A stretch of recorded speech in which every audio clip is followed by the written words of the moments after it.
Welcome back for a review of One Piece chapter 1045. This week we get to see more of awakened Gear 5 Luffy in action, and his cartoon antics are even crazier than I expected. As with past battle-centric chapters, I'm not going to waste your time on a play-by-play recap of the action, and honestly my description for most of the events in this chapter couldn't possibly do them justice. Before getting too far into the discussion, let me quickly say welcome to anyone new to the channel. I do weekly One Piece chapter reviews, theory videos, and discussions. So if you're interested, please consider subscribing. It really helps this channel grow, and I really appreciate your support. Now, back to the chapter. It's clear Oda is having a blast drawing Luffy in awakened form, as just like last week, his imagination is jumping off every single page of this chapter. As I said in my review for 1044, I'm really enjoying Luffy's awakened powers in action, which are the very definition of unpredictable, reinforcing my belief that what the government fear most about the Nika fruit is its chaotic potential to destabilize the balance of power they hope to maintain, likely in the interest of appeasing Lord Emu.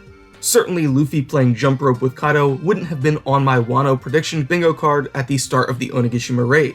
Yet we see throughout this chapter that despite Kaido being genuinely perplexed by Luffy's new abilities, he's still tanking most of Luffy's Gear 5 attacks relatively unfazed. I think this proves just how far Luffy was from victory in the earlier battle despite all the damage Kaido has sustained. Addressing one of my concerns from my previous video, we see a few moments where awakened Luffy is still able to get serious or display emotions other than joy, which I think is important in maintaining a genuine sense of danger in future battles. That said, it still seems Luffy's personality is altered while in this Nika form, as if he's partially possessed by his devil fruit. It will certainly be interesting to see how this persona evolves moving forward. Perhaps as Luffy's own haki continues to grow stronger, he will be able to more fully master this new Nika form. It's notable that Luffy not only rubberizes himself and his surroundings, but also others in close proximity, including Kaido. At several points in the chapter, Kaido is stretched just like Luffy, much to his surprise. This isn't entirely unprecedented, as Law was also able to assign his Sphere of Silence to Big Mom using his awakened powers. In my recent theory video, I suggested that Devil Fruit powers represent a manifestation in material reality of the dream or will of whatever spirit resides in the fruit. We know strong enough haki overrides and supersedes Devil Fruit powers, which makes sense. Haki is itself willpower. In a battle of wills, the strongest prevails. Awakened abilities are more fully manifest, and thus the will or desire of whatever living thing resides on the fruit grows more powerful, even trumping strong haki or willpower, as we see in this week's chapter, with Luffy's new Nika rubber powers now able to bend even Kaido to its will. A friend of mine suggested the awakened Nika fruit in the distant past was used to inflate other objects and beings, potentially even Zunisha. This could explain why the elders recognized Luffy's awakening through Zunisha's arrival in the waters surrounding Wano. I thought this was a really interesting idea and wanted to share it, though I'm personally not sold on it quite yet, as it may not fit with the timeline of the One Piece world. The nation of Zou was formed atop Zunisha's back 1,000 years ago, or 100 years before the start of Joy Boy's era. In any case, it truly seems the bounds of Luffy's new powers are limitless. The highlight of this week's chapter has to be his bouncing up into the clouds, only to descend as an inflated giant a few moments later. This is an imagined power-up readers have been anticipating ever since the first appearance of Gear 3 all the way back in 2006 on Eni's Lobby, so it's almost surreal to see it finally realized on panel over 15 years later in this week's chapter. Willie Karen says anything man can imagine is a possibility in reality, but now it truly feels like anything Oda can imagine is a possibility in One Piece through Luffy's new powers. I hope we can see this new giant power-up put to good use in the upcoming Elbaf story arc as Luffy goes toe-to-toe with real giants, potentially even Loki. Kaido notes that Luffy's new form is pure white, likely including his hair, skin, and even clothes. I imagine this surprise is the reason Oda chose not to include a colored version of Luffy on the cover of this week's Weekly Shonen Jump. Kaido even describes him as something right out of a story, or as I said, anything man can imagine brought to life in reality. But essentially, this means Luffy's cartoony powers perfectly match the aesthetics of his Gear 5 form, as he's basically an old black and white cartoon brought to life. But perhaps it's better to think of him as a black and white or pen and ink manga character. It's a very meta transformation, as Luffy is now a cartoon character who stretches the limits of what's possible in an already cartoon world, which is itself generally pretty free from the constraints of ordinary reality. Luffy is now a manga man in a manga world, something right out of a storybook or comic.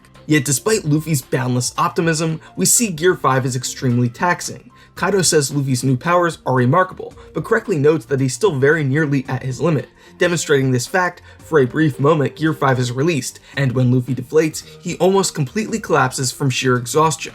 Despite the fact that Luffy has been tossing Kaido around for the past 2 chapters, the reigning emperor still remains relatively unfazed by Luffy's antics, though it should be noted he takes advantage of the opportunity and takes Ni to rest while Luffy recovers, which shows that after this prolonged battle, even Kaido is now beginning to feel exhaustion creeping in. Kaido tells Luffy that tales will be told of his valiant struggle after his death, which in Kaido's mind is a compliment as it reflects his belief that a brilliant death represents a completion of a warrior's life.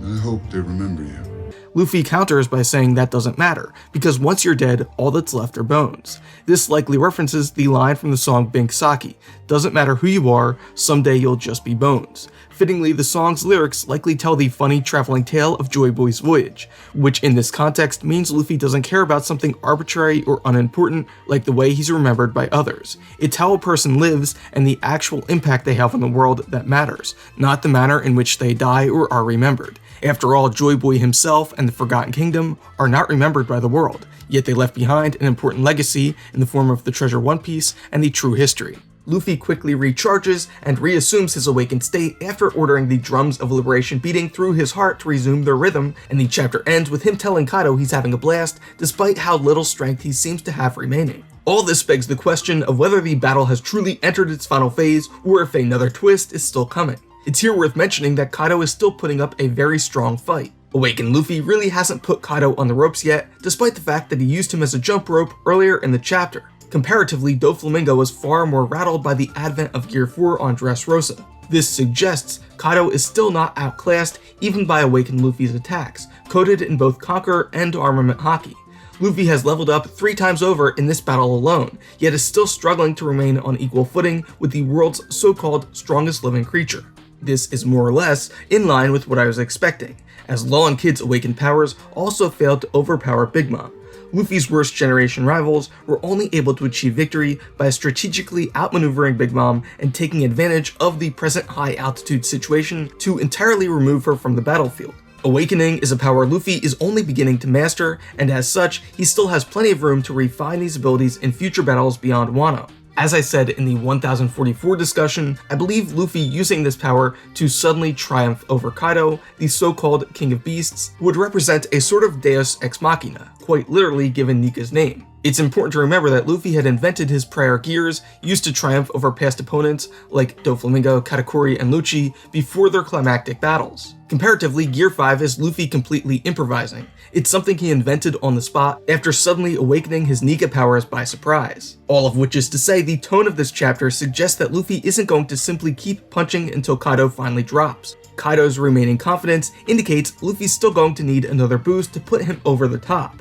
The best indicator at this point is Kaido's unflinching insistence that Luffy still hasn't surpassed him despite his recent display of force. As I've discussed in my ongoing Kaido video series, I still believe the mythical Azure Dragon Fruit imparts Kaido with incredibly good fortune, particularly in one-on-one battles, and thus Awakened Luffy will still require some assistance in the true final phase of the battle. But what form this takes is a question I'm going to address in the next section, focused entirely on Luffy's struggle to at last overcome Kaido. On that note, I think there's plenty of indication here that the battle is going to continue a bit longer than it might otherwise appear. Yamato and Momo have just arrived on the roof to witness Luffy's new abilities in action, and importantly, this could represent the assembling of a team based on the tale Momotaro. This could indicate Momo, Luffy the monkey, Yamato the dog, and potentially Marco as the Phoenix stand-in will band together to topple the Oni King that is Kaido, but it's worth noting Toki's prophecy foretells 9 shadows bringing the new dawn to Wano, and the Momotaro grouping only accounts for 4. Meanwhile, now that Luffy has pulled Kaido back up to the roof, there are seemingly no high-level opponents remaining inside the Skull Dome. Yet Oda is still in the process of gathering the crew in the performance hall.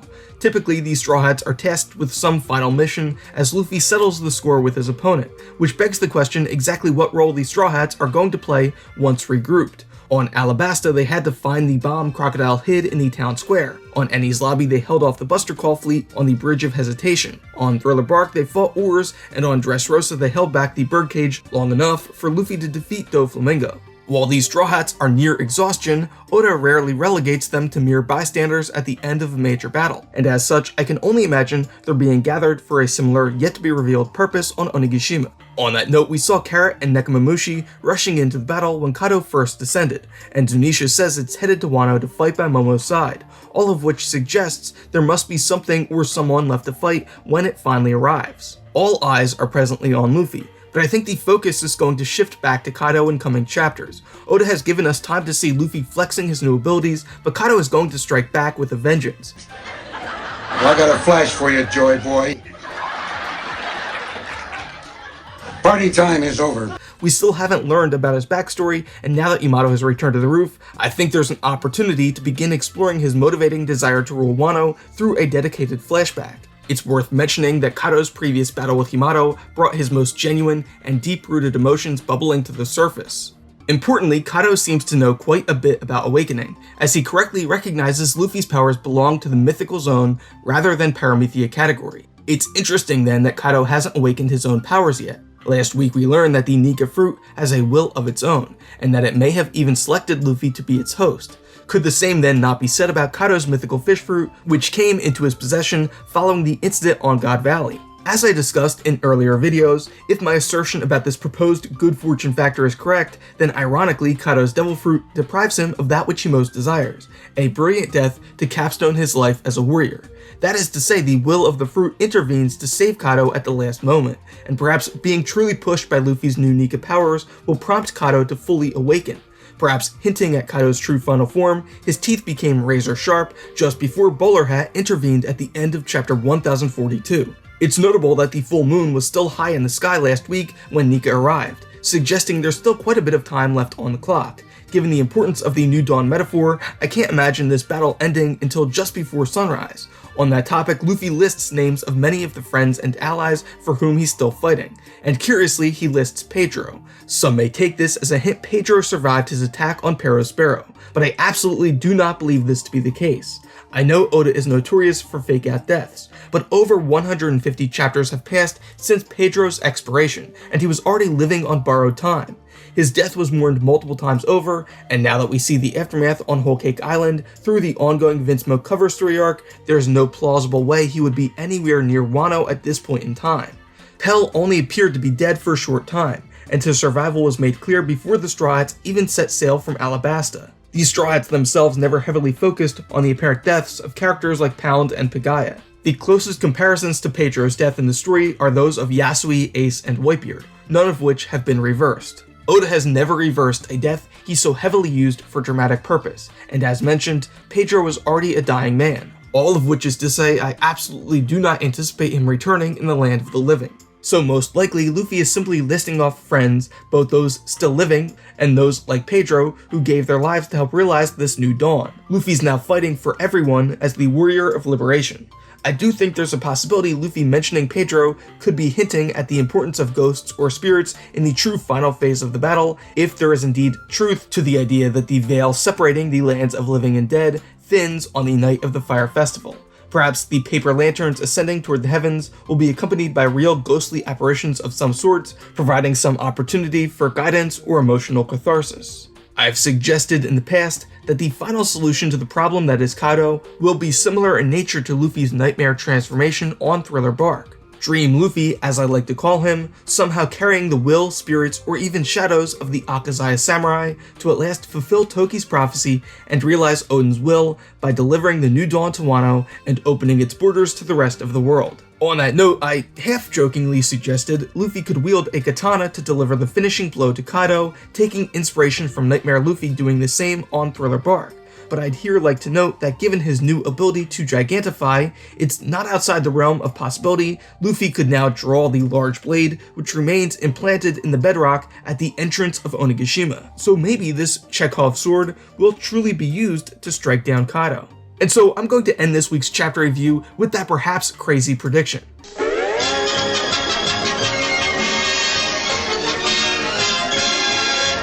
Thank you for watching this video. If you liked it, please leave a like, If you want to be notified when future videos are posted, please consider subscribing and remember to hit the bell icon to turn on notifications. It really helps this channel grow and I really appreciate your support. But most important, make sure you let me know your thoughts down in the comments.